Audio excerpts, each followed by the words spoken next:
के सड़क ब्लॉक करके इदारों के खिलाफ तकारीर करने का मुकदमा डॉक्टर यास्मीन राशिद का 3 रोज़ा जिस्मानी रिमांड मंजूर कर लिया गया। अदालत ने यास्मीन राशिद को पुलिस की तहवील में दे दिया है। डॉक्टर यास्मीन को दोबारा 25 मई को पेश करने का हुक्म दिया गया। इंसदाद दहशतगर्दी अदालत के जज अंबर गिल ने महफूज फैसला सुना दिया है। मुनीर बाजवा हमारे नुमाइंदे इस वक्त हमारे साथ हैं।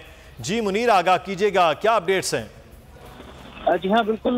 लाहौर की सादे दहशतगर्दी अदालत की एडमिन जज अबहर गुल खान के डॉक्टर यास्मीन राशिद को मुकदमा के तफ्तीशी असर ने पेश किया और उसके साथ साथ उनकी सर्विसेज हॉस्पिटल से डिस्चार्ज होने की रिपोर्ट भी अदालत में पेश की गई और अदालत को बताया गया कि आप डॉक्टर ने डॉक्टर यास्मीन राशिद को सेहतमंद करार किया है और इसके साथ साथ तफ्तीशी अफसर ने ये इस्तदा की कि जो इदारों के खिलाफ तकरीर करके जलाओ गिराव का मामला जो है उस मुकदमा की तफ्तीश के लिए डॉक्टर यास्मीन राशिद का जिस्मानी रिमांड दरकार है, जिस पर अदालत ने प्रोसिक्यूटर के दलाइल सुनने के बाद और डॉक्टर यास्मीन राशिद के वकीला के दलाइल सुनने के बाद फैसला महफूज किया था और उसके बाद अदालत ने डॉक्टर यास्मीन राशिद का 3 रोज के लिए जिस्मानी रिमांड मंजूर किया है और अदालत ने तफ्तीशी अफसर को ये हुक्म दिया है कि डॉक्टर यास्मीन राशिद को 25 मई को दोबारा अदालत में पेश किया जाए और तफ्तीश से मुताल्लिक पेशरफ रिपोर्ट भी अदालत में पेश की जाए। इस दौरान डॉक्टर यास्मीन राशिद जब अदालत में पेश हुई तो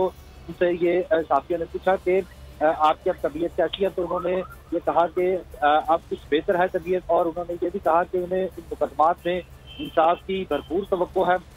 उसके बाद डॉक्टर यास्मीन राशिद को पुलिस एहलकार अदालती हुक्म के बाद लेकर थाने के लिए रवाना हो चुके हैं और डॉक्टर यास्मीन राशिद को अदालत ने 25 मई को दोबारा अदालत में पेश करने का हुक्म दिया है। बहुत शुक्रिया, हमें तफसीलात से आगाह कर रहे थे मुनीर बाजवा कि अब 3 रोज़ा जिस्मानी रिमांड दे दिया गया है दहशतगर्दी अदालत की जानिब से और पुलिस के हवाले कर दिया गया डॉक्टर यास्मीन राशिद को। सब्सक्राइब करें और बेल दबाएं ताकि कोई खबर रह न जाए।